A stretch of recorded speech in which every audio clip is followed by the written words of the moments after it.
그러다 보니까 상대적으로 이제 증권사에 대한 이제 수익성 변동이 예. 적게 이제 된다라고 보여지면, 네. 그러니까 기본적으로 뭐 은행 실적이 대부분의 실적을 차지할 수밖에 음. 없다라고 보시면 될 것 같습니다. 네. 뭐 3분기에도 뭐 상당히 1조가 넘는 영업이익을 기록할 만큼 수익성은 뭐 상당히 좋다라고 보여지고요. 네. 뭐 4분기에도 뭐 계속 고금리가 지속이 될 걸로 예상이 되고 있기 때문에 뭐 4분기에도 뭐 영업이익이 1조 넘지 않을까라는 생각을 해보고 있습니다. 그리고 내년에도 뭐 지금 금리 수준이 아마 내년 상반기까지는 뭐 추가적으로 더 인상을 할 가능성이 높기 때문에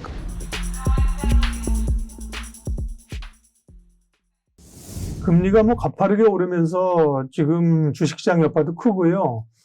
대출 받은 분들 뭐 다들 어려운 그런 네, 상황들인데 연준의 이런 그 통화 정책이 이제 과연 옳았던 것이냐가 이제 지나고 나면 판단이 날 거 아닙니까? 네. 아까 말씀하신 것처럼 네, 그렇죠. 금리 정책이 실물 걸기에 미치는 영향에 시차가 있다. 네, 그래서 이번에 처음에는 제롬 파월이 뭐 인플레이션 일시적이라고 했다가 네, 금리 올리기 시작하니까 미친 듯이 올리면서 네. 약간 좀 갈팡질팡하는 것도 같아요. 어떻게 네, 그렇죠. 판단하세요? 네. 네, 일단 연준에서 작년에 좀 미스한 거 아닌가라고 개인적인 네. 생각을 좀 해보고 있습니다. 예. 그러니까 작년에 물가상승률이 올라갈 때 그때 이제 좀 사전적으로 좀 빨리 했으면 어땠을까라는 좀 생각을 해보고 있고요. 또 하나가 이제 만약 금리를 올린다라고 하게 되면 가장 중요한 게 이제 기대 인플레이션을 잡는 거거든요. 그렇죠. 그 기대 인플레이션을 잡기 위해서는 올 초에 금리가 올라갈 때 좀 더 세게 짧게 끝냈었던 게 어땠을까? 그러니까 뭐 지금 75bp 얘기를 하지만 뭐 1포인트 이상, 그러니까 100bp 이상 올려서 한두 번 정도 올렸다라고 하게 되면 시장에서 그만큼 일단 뭐 기대 인플레이션을 확 줄일 수 있지 않았을까라는 개인적인 좀 생각을 해보고 있고요. 지난 이제 1970년대 이제 비슷한 경우가 있었습니다. 네. 에서 번스라는 이제 연준 총재가 있었는데 그 연준 의장이 그 70년대가 이제 미국에서 인플레이션이 가장 심했었던 네. 그런 시기고 그만큼 경제가 상당히 좀 안 좋았었던 그런 시기입니다. 그때 이제 계속 그 인플레이션 상황에서도 연준이 조금 경기가 안 좋아진다라는 그런 이제 시그널이 나오면 그때마다 또 이제 그 완화적인 정책을 이제 펼쳤거든요. 그러다 보니까 70년대 내내 안 좋았다는 거였고 뭐 그런 걸 본다라고 하게 되면 요번에도 파월 의장도 이제 아서벤츠 같이 되는 거는 상당히 이제 꺼려한다라고 보여지는데 하는 행동으로 봐서는 상황으로 봐서는 이제 그 아서벤스와 조금 다르긴 하겠지만 비슷한 형태로 흘러갈 가능성도 여전히 있다라고 생각이 좀 듭니다. 네. 근데 이제 번스처럼 안 되고 폴 볼커처럼 되고 싶은 건가요, 그러면? 폴 보컬은 또 많은 사람들이 원하긴 하고 있지만 네. 좀 부담스럽죠. 네. 네, 부담스럽기 때문에 폴 보커 가치는 만약 올해 초에 올렸다라고 하게 되면 폴 보커 같이 되지 않았을까. 그렇지만 지금은 그 시기는 좀 지난 거 아닌가라는 생각을 해봅니다. 네. 어쨌든 말씀하신 것처럼 정책이라고 하는 게 이게 또 결과를 가지고 얘기하는 거기 때문에요. 네, 그렇죠. 지금은 좀 오락가락한 상황이고요. 연준 의원의 발언이 나왔지만 우리가 얘기 나눈 것처럼 속도 조절이라는 얘기를 해줬지만 변한 건 없다고 말씀드렸어요. 금리는 올라가는 속도를 줄일 뿐이지 이제 12월부터 안 올린다는 것도 아니고 그렇죠? 점진적으로 올라가고 상당 부분 높은 금리가 거기서 꽤 오래 지속될 것이라는 그런 생각이나 연준 의원들도 이제 그런 얘기를 하지 않습니까? 네. 그러면 이제 금리 정책과 관련해서는 투자자들은 어떻게 해야 돼? 이걸 어떻게 이용해야 돼?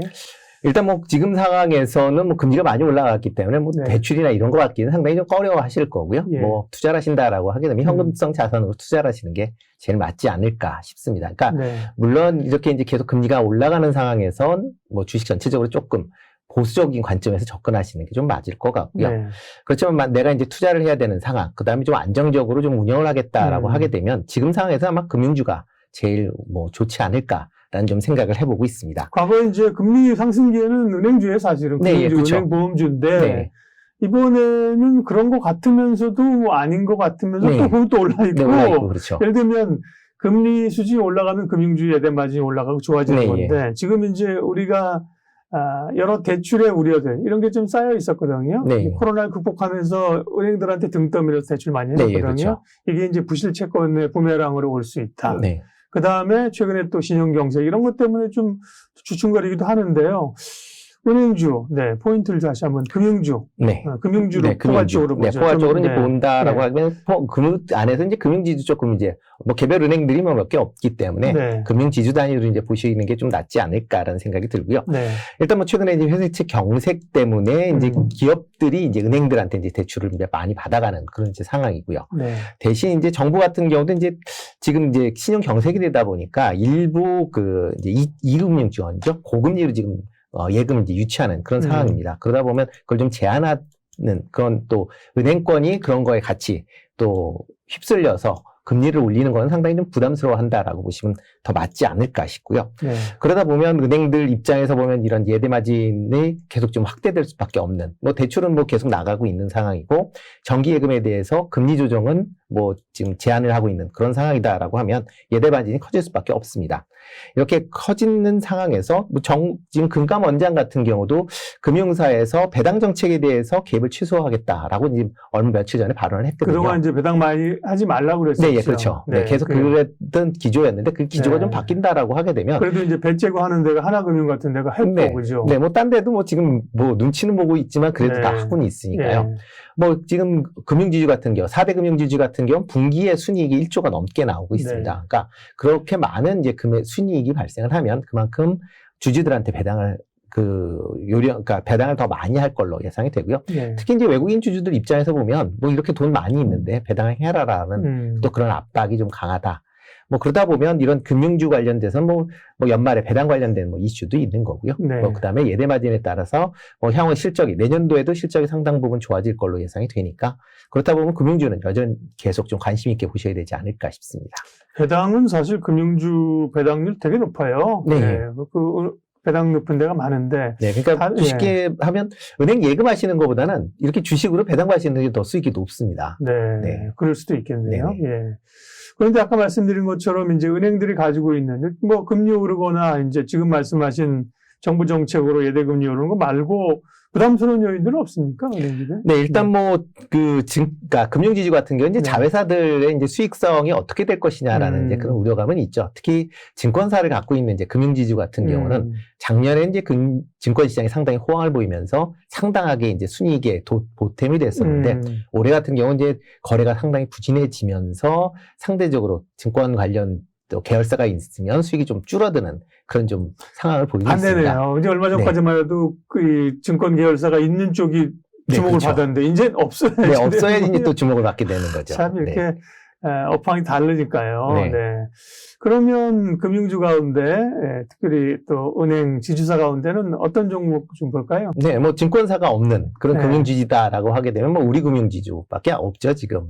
그러네. 네. KB 있지, 그렇죠? 네. 그 증권사 있잖아요, 네. 그렇죠? 신한 있지, 하나 있지. 네, 그럼 그렇죠. 나머지 우리금융만 없구나. 네, 그렇습니다. 그러다 보니까 상대적으로 이제 증권사에 대한 이제 수익성 변동이 적게 이제 된다라고 보여지면, 그러니까 기본적으로 뭐 은행 실적이 대부분의 실적을 차지할 수밖에 없다라고 보시면 될 것 같습니다. 뭐 3분기에도 뭐 상당히 1조가 넘는 영업이익을 기록할 만큼 수익성은 뭐 상당히 좋다라고 보여지고요. 뭐 4분기에도 뭐 계속 고금리가 지속이 될 걸로 예상이 되고 있기 때문에 뭐 4분기에도 뭐 영업이익이 1조 넘지 않을까라는 생각을 해보고 있습니다. 그리고 내년에도 뭐 지금 금리 수준이 아마 내년 상반기까지는 뭐 추가적으로 더 인상을 할 가능성이 높기 때문에 그렇다라고 하게 되면 내년 상반기까지도 뭐 영업이익 측면에서 보면 상당히 좀 좋아지는 그런 모습대가 이어진다라고 보여집니다. 네, 우리금융은 민영화 작업이 뭐 벌써 끝난 거예요? 네, 끝났습니다. 끝났습니까? 네, 민영화가 끝났기 때문에 뭐 이제 더 이상 정부의 어떤 간섭이 뭐 없어졌다라고 뭐 보시는 게 맞지 않을까 싶습니다. 물론 뭐 국민연금 지분이 뭐 있고 제일 많죠, 그게. 있긴 하지만 어쨌든 다른 그러니까 우리금융이 어쨌든 정부 지분은 많이 상당히 민영화가 돼서 다른 은행하고 이제 비슷하게 좀 자본 성격은 봐줘도 된다는 거죠. 네, 그렇습니다. 네. 우리금융을 탑픽으로 우리금융지주, 우리금융지주를 그러면 금융지주 가운데 탑픽으로 꼽으셨고요. 보험이나 뭐 증권은 아직 안 되는 거예요? 증권은 좀 더 지켜보셔야 될 것 같고요. 보험 같은 경우는 여전히 뭐 금리 인상이 이게 가장 이제 수혜를 입는 것 중에 하나가 이제 보험 관련주니까요. 그렇죠. 뭐 보험 쪽 여전히 관심 있게 보시면 좋을 것 같고요.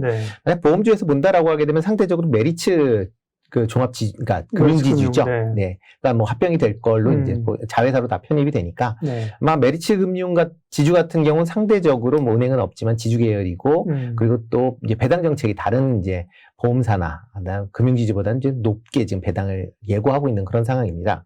그렇기 때문에 뭐 메리츠 금융지주 정도는 여전히 좀 관심권에서 두고 보시면 어떨까 싶습니다.